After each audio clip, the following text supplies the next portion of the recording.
Friend's sister lied that I got her pregnant. My parents disowned me. Now the truth's out, and they're begging. All right, so here's the deal. My life turned into a complete mess about a year ago, and I've got to get this off my chest. I never thought I'd be here sharing this on Reddit, but I guess that's what happens when your family goes nuts, and you're left standing there like, how did this even happen? Anyway, let me start from the beginning, because trust me, this is one of those situations where you're just like, seriously, what the hell? So my buddy Dave has a sister, Jenny. I've known them both for years. We all grew up in the same neighborhood, hung out sometimes. Nothing major, right? Jenny was always kind of different.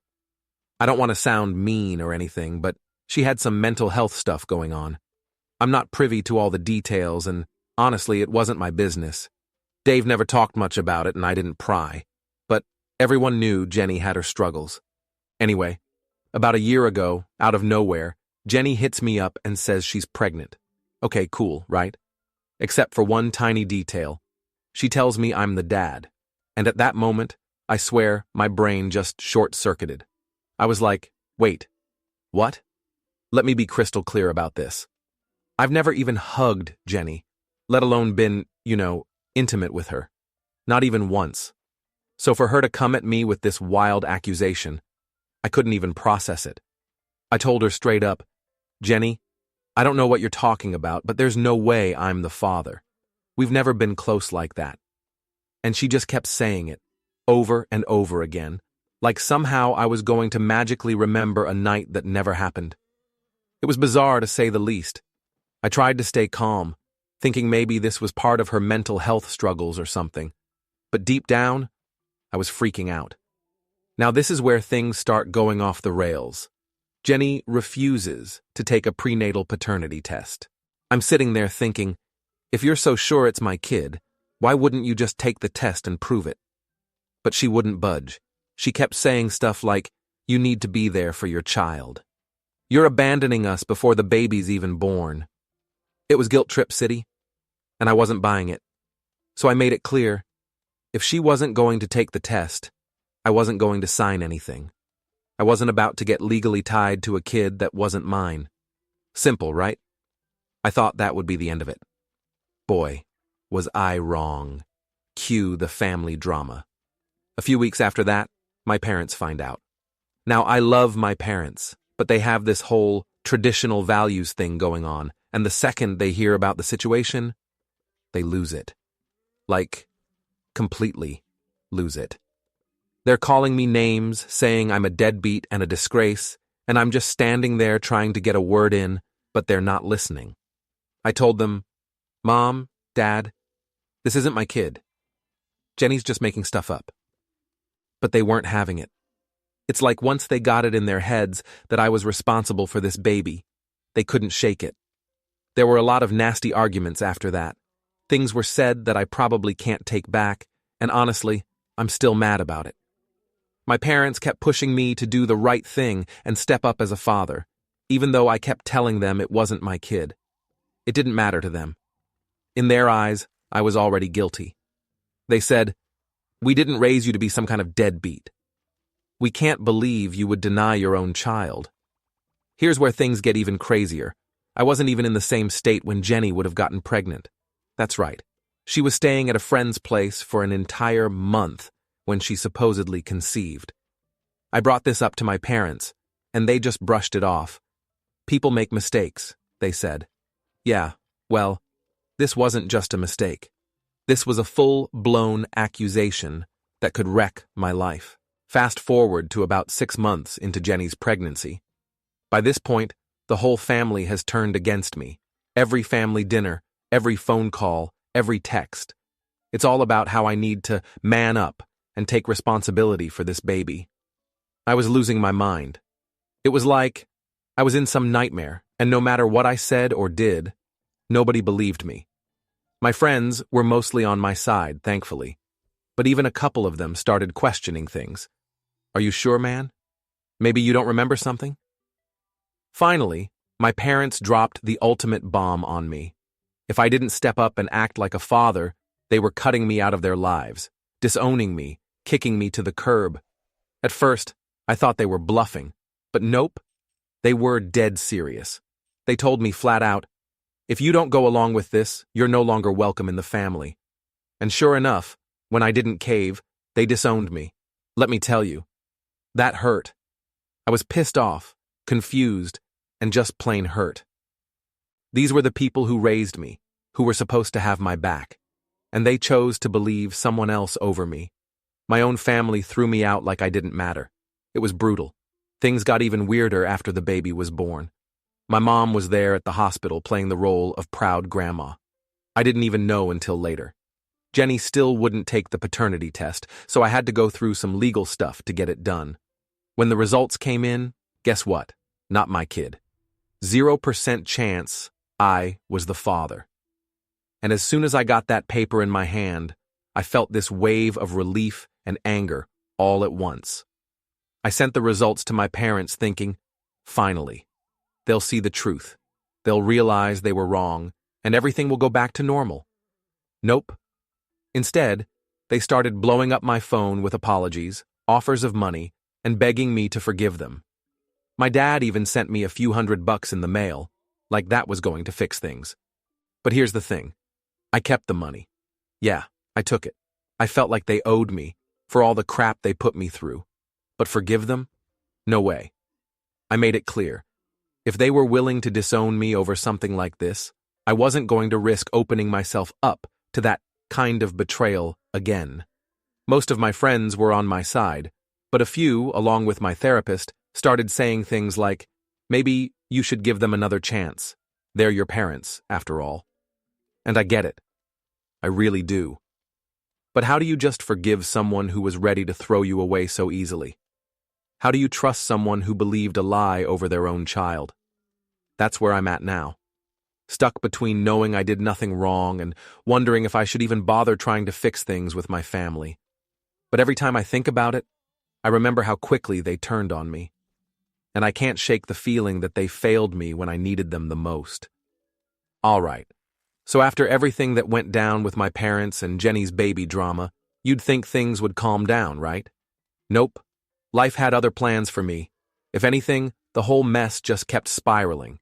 You'd think proving I wasn't the dad would have been the end of it. But man, I wish it was that simple. Turns out when people don't want to admit they messed up, they'll do anything to avoid taking responsibility. So after the paternity test results came in and confirmed I wasn't the father, I thought, all right, now my parents will realize they were wrong. Maybe things can get back to normal. But instead of the relief I was expecting, things got way more complicated. First off, Jenny completely lost it. She started spreading rumors around town that I had faked the test or somehow tampered with it. Yeah, you read that right. In her mind, I had somehow convinced a whole lab to rig the results in my favor. Like, how would I even do that? I'm just a regular guy. I'm not some mastermind who knows how to manipulate DNA tests. But Jenny wasn't hearing any of it. She was dead set on making me the bad guy in her story. She went around telling people that I was abandoning her and the baby, that I'd tricked everyone into thinking I wasn't the dad. It didn't make sense, but it didn't matter. People started to believe her. Small town. Rumors spread fast, and soon I had folks giving me dirty looks at the grocery store, like I was some kind of scumbag. I even had people straight up confront me, asking why I wasn't stepping up to take care of my kid. It was infuriating. I had the test results to prove I wasn't the father, but no one seemed to care. Jenny was out there playing the victim, and I was getting blamed for something I had no part in. I'd never felt so helpless in my life. It's one thing when your family turns on you, but when the whole town starts thinking you're the bad guy, that hits different. And my parents? Well, they were still trying to play nice, but it was clear they didn't know how to handle the situation either. My mom kept calling, leaving these long, emotional voicemails about how she just wanted her family back together. She didn't even address what had happened. She just wanted to sweep everything under the rug, like nothing had ever gone down. She even suggested I come over for dinner, Like that was going to magically fix all the damage they'd done. It wasn't just awkward. It was insulting. After everything they put me through, they thought a few family dinners and some fake smiles would make it all okay. No apology. No acknowledgement of how badly they messed up. Just, let's move on. It was like they didn't even realize how much trust they had shattered. And that's the thing.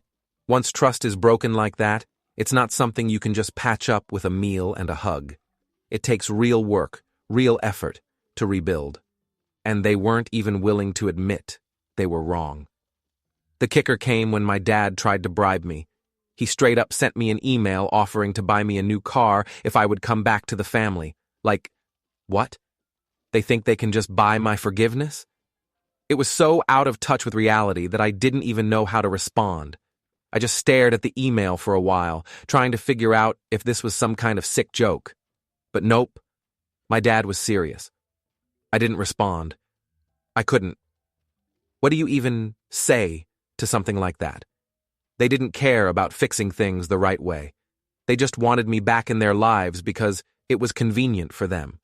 And the fact that they thought throwing money at me would solve everything? It made me realize how little they actually understood what they'd done. But the worst part came later, when I found out Jenny had started reaching out to people I knew, trying to drag them into her drama. She even contacted my ex-girlfriend Samantha and tried to convince her that I was this terrible person who had abandoned his kid. Sam and I hadn't spoken in years, but out of the blue, I get a text from her saying, "We need to talk." At first, I had no idea what she was talking about. But when she explained that Jenny had been messaging her trying to stir up old drama, I just about lost it. I called Jenny and told her to stop. I was done with the games, done with the lies, and I wasn't going to let her drag my friends and exes into her mess. But she just laughed and hung up on me. It was like talking to a wall. She was so wrapped up in her fantasy world that nothing I said would get through to her. At this point, I was seriously considering getting a lawyer involved. I didn't want to take it that far, but what choice did I have? Jenny was out here ruining my reputation, my parents were enabling her behavior, and I felt like I had no one in my corner. My closest friends supported me, sure, but even they didn't know the full extent of how bad things had gotten. Eventually, I had to make a decision. I couldn't keep living in this constant state of stress, waiting for the next rumor to pop up or the next crazy accusation to come my way. I decided to cut ties completely, not just with Jenny, but with my parents too. It wasn't easy. It sucked, actually. But I knew I couldn't keep letting them drag me down. I wrote my parents a long email explaining everything. How I felt betrayed, how they had failed me, how I couldn't trust them anymore. I didn't sugarcoat anything. I told them straight up that I wasn't ready to forgive them, and I didn't know if I ever would be. I told them that if they wanted any chance at a relationship with me in the future, they'd have to start by actually apologizing and taking responsibility for their actions. No more pretending everything was fine. No more sweeping things under the rug. As for Jenny, I blocked her on everything. I couldn't deal with her manipulations anymore. She wasn't my problem, and I wasn't going to let her keep dragging me into her mess. I even had to tell Dave, her brother, that I couldn't be around his family for a while. That was tough, because Dave's always been a good friend. But I had to put my own well-being first. It's been a few months since I cut them off, and honestly, it's been a relief. Sure, there are days when I feel guilty or second-guess myself, but overall, I know I made the right call. Sometimes you have to walk away, even when it's hard, and yeah, it's messy and complicated, but at least now I'm not constantly looking over my shoulder, waiting for the next disaster to hit. I can finally breathe again. But man, if you told me a year ago that this is where I'd end up, I never would have believed you. Life's funny like that, I guess. All right, so here's where things get even weirder. I thought cutting ties with Jenny and my parents would be the end of the chaos. Like, I figured once I removed them from my life, everything would calm down and I could move on. But of course, things don't work out that easily. Cutting them off, that was just the beginning of a whole new mess. A couple of weeks after I sent that email to my parents and blocked Jenny, I get this unexpected message from an old high school friend, Mike. We hadn't talked in years, but out of nowhere, he's asking if I'm doing okay. Okay. At first I'm thinking, that's random. But then he tells me, my parents reached out to him. Now Mike and I weren't even that close back in the day, so for my parents to contact him? That was a huge red flag. Apparently, they'd been going around trying to get people to talk to me on their behalf. I'm talking old friends, distant relatives, even people I barely know. They were telling everyone that I was in a bad place, and that they were worried about me. It was like they were trying to make me seem unstable. And the worst part? They were framing the whole thing as if I was the one who needed to apologize for cutting them off. Mike was cool about it. He knew something was up and wanted to give me a heads up. But it didn't stop there. Over the next few days, I started getting messages from all sorts of people I hadn't spoken to in years, people I'd only met a few times. They were all saying the same thing. Your parents are really worried about you. You should give them another chance. It was insane. They had somehow convinced all these people that I was the bad guy in this situation, that I had gone off the rails and needed to make amends. I couldn't believe it. Here I was, just trying to move on with my life, and my parents were out here doing a full-on PR campaign, trying to make me look like the villain. I felt like I was in some kind of weird alternate reality where nothing made sense. No matter how much I tried to stay away from the drama, it just kept finding its way back to me. The final straw came when they reached out to my boss. Yeah, you heard that right. My parents called my job. I don't even know how they got the number, but they somehow tracked down my boss's contact info and called the office, telling him they were concerned about me and that I wasn't in the right headspace. Can you imagine how humiliating that was? My boss pulled me into his office one day, looking all serious, and asked if everything was okay at home. I was stunned. I didn't even know what to say at first, like, what do you say when your boss is asking if your parents think you've gone off the deep end? I explained the whole situation to him, and luckily, he was super understanding about it. He even apologized for bringing it up. But man, the damage was done. My own parents were out there trying to mess with my job now.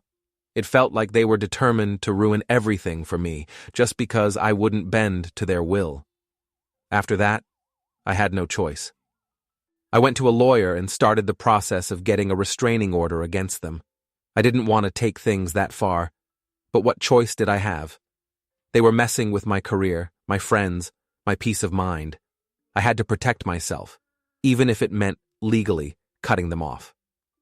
The process was long and stressful. There were court dates, paperwork, and just a whole lot of anxiety that came with it. But at the same time, I felt a weird sense of relief. Like finally, I was taking control of the situation. No more letting them invade every part of my life. No more letting them manipulate the narrative. Of course, when they found out about the restraining order, all hell broke loose. My mom sent me this long, guilt-trippy email about how she never imagined her own son would do this, and how family is supposed to stick together no matter what. She kept saying that I was tearing the family apart, that I was the one causing all the pain. It was textbook manipulation, but I didn't bite. I didn't respond.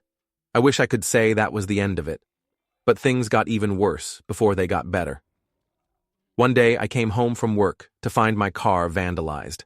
Someone had keyed the word liar into the side of it.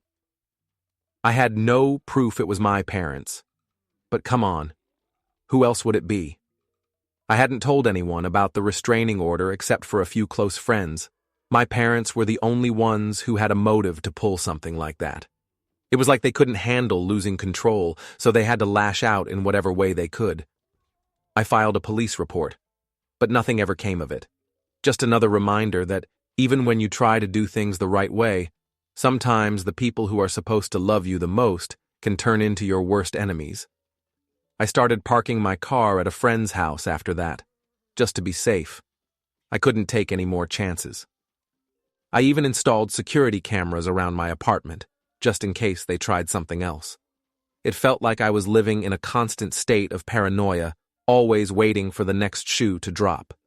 But eventually, things started to calm down. The restraining order went through, and my parents were officially barred from contacting me or coming anywhere near my home or workplace. It was a huge weight off my shoulders. For the first time in what felt like forever, I could finally breathe. It's been a few months now, and I'm still picking up the pieces. I had to do a lot of damage control with my friends and co-workers, explaining the whole situation to them and making sure they knew the truth. Most of them were supportive, but a few were skeptical. Are you sure your parents would really go that far? I get it. It's hard to believe. But when you've lived through it, you know how far some people will go when they feel like they're losing control. Looking back, I never imagined things would get this bad. It's crazy how quickly family can turn on you when you refuse to play by their rules. But I've learned something important through all of this. You can't let anyone, not even your family, dictate how you live your life.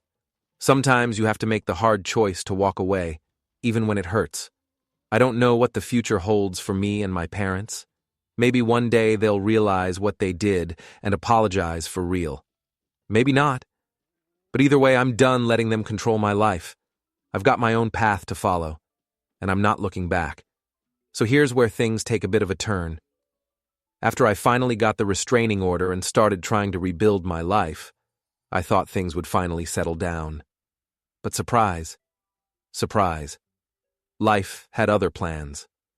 Just when I was beginning to feel like I could breathe again, my parents found a new way to mess with me. This time, it wasn't direct contact.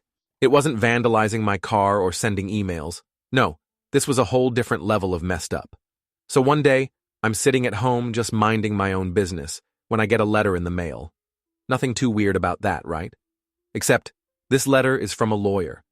At first I thought it was something related to the restraining order, maybe some final paperwork or something. But nope, it was a lawsuit. My own parents were suing me. For what, you ask? Emotional distress. I couldn't even believe what I was reading. They were actually suing me for cutting them off, saying that my actions had caused them severe emotional damage and that they were entitled to compensation. They even claimed I had alienated them from the rest of the family, which was complete nonsense, because they were the ones who isolated me, not the other way around.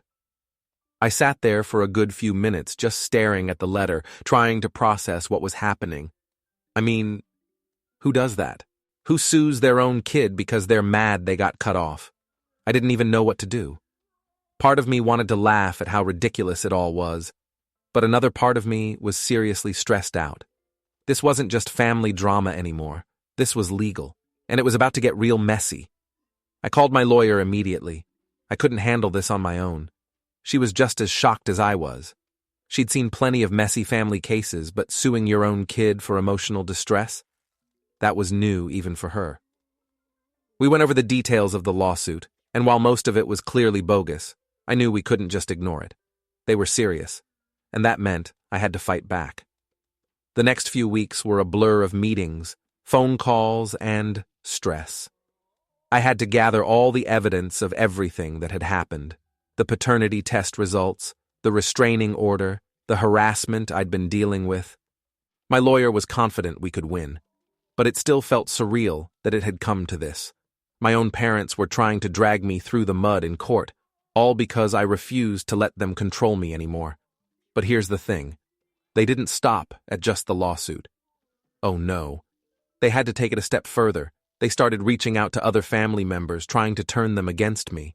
I started getting messages from aunts, uncles, cousins, all people I hadn't heard from in years. They were all saying the same thing. Why can't you just make peace with your parents? Family is everything. You're being selfish.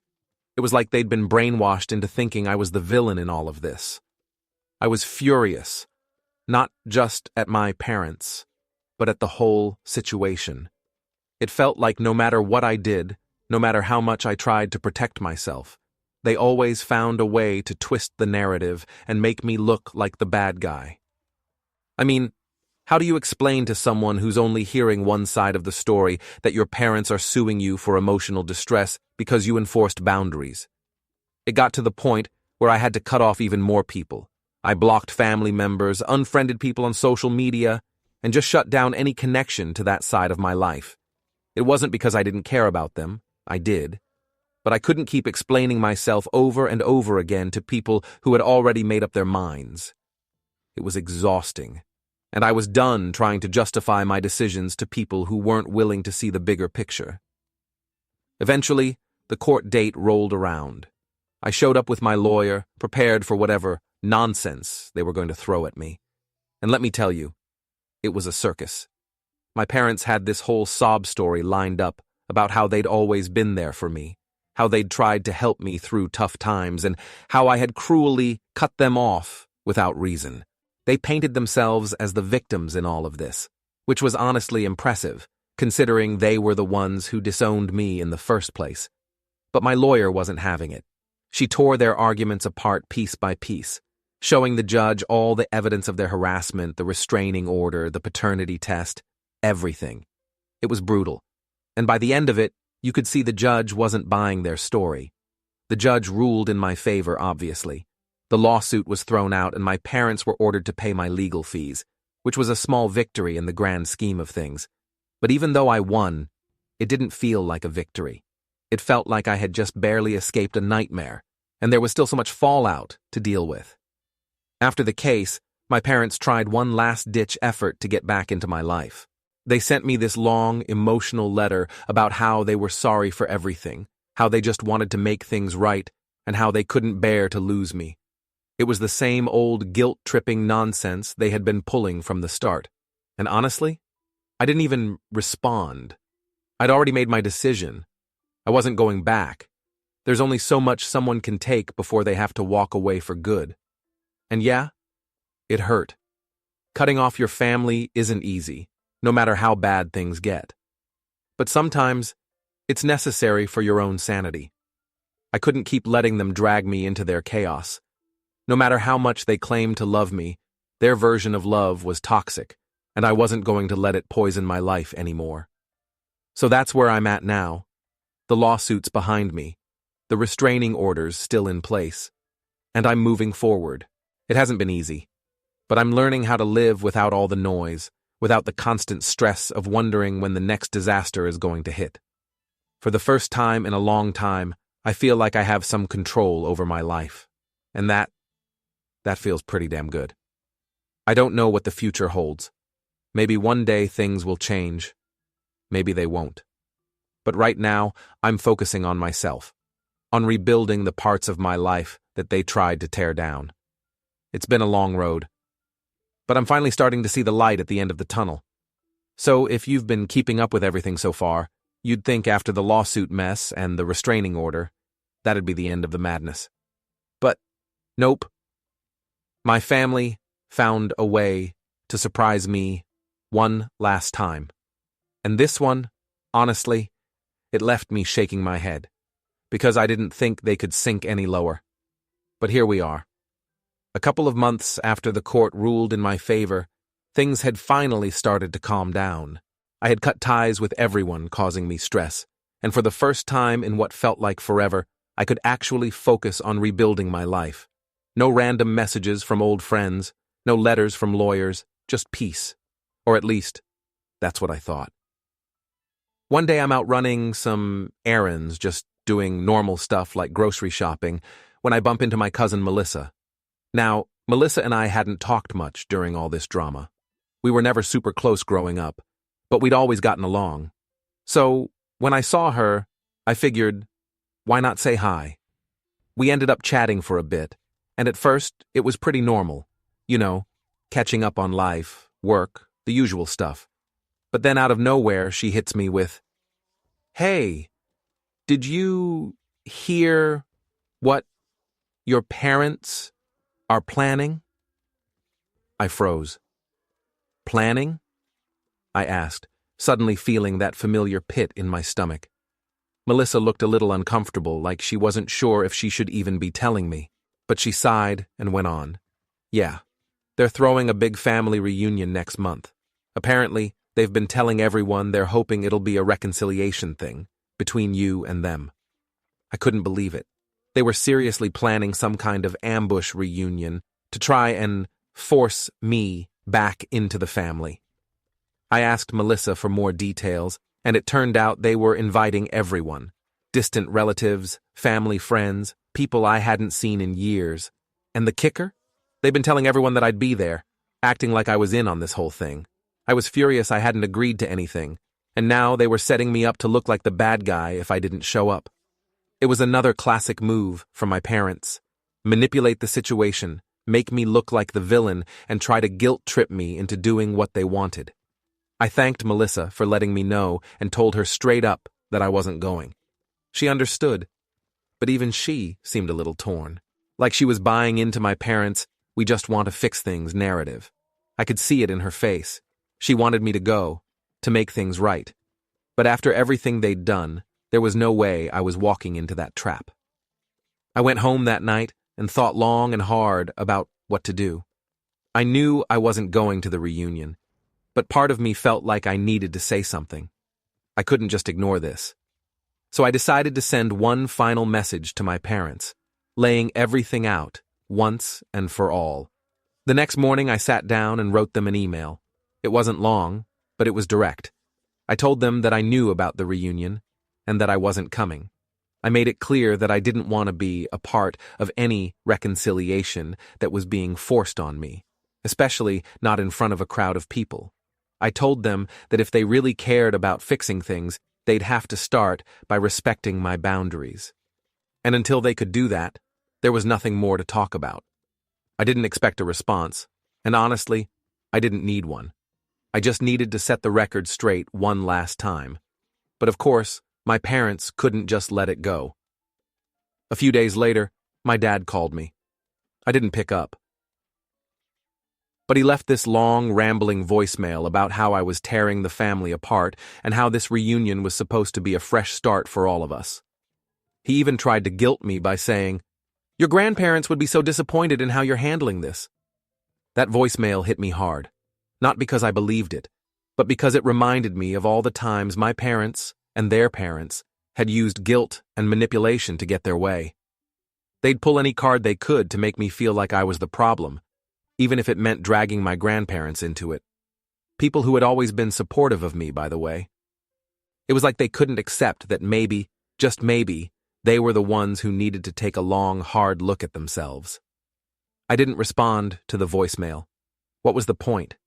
I'd said my piece, and I wasn't going to let them pull me back into their drama. But that didn't mean it didn't weigh on me. For days after that, I kept thinking about the reunion, about all the relatives who were going to be there, thinking I was just refusing to make peace. I wondered how many of them actually knew the full story. How many were getting the twisted version my parents were feeding them. The reunion came and went, and I didn't hear a word from my parents afterward. I saw some photos on Facebook, happy faces, family, hugs, the whole deal. My parents were smiling, acting like everything was fine, like they hadn't just spent the last year trying to destroy my life.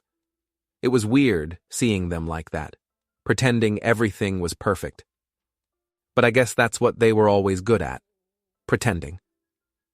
A few weeks later, I ran into Melissa again, and she told me the reunion had been awkward. Apparently, a lot of people had expected me to show up, and when I didn't, there were some uncomfortable conversations. My parents had tried to explain my absence, but from what Melissa said, it didn't go over well. A few relatives even started questioning why I wasn't there and why my parents hadn't been more honest about the whole situation. I guess not everyone was buying their story after all, and that, I guess, is where things stand now. I've managed to distance myself from the drama, but I know it's always lurking there, just beneath the surface. My parents will probably never admit they were wrong, and I've accepted that. I can't change them. But what I can do is protect myself, keep building my life without their influence, and focus on the people who actually care about me. For real. It's been a long road. And I'm not gonna lie, it still hurts sometimes. Cutting off your family isn't easy, and there are days when I wonder if I did the right thing.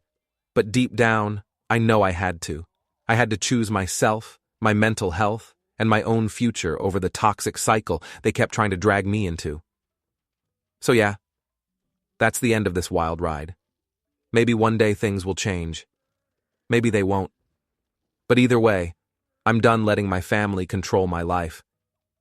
I've got my own path to walk now. And for the first time in a long time, I'm walking it on my own terms.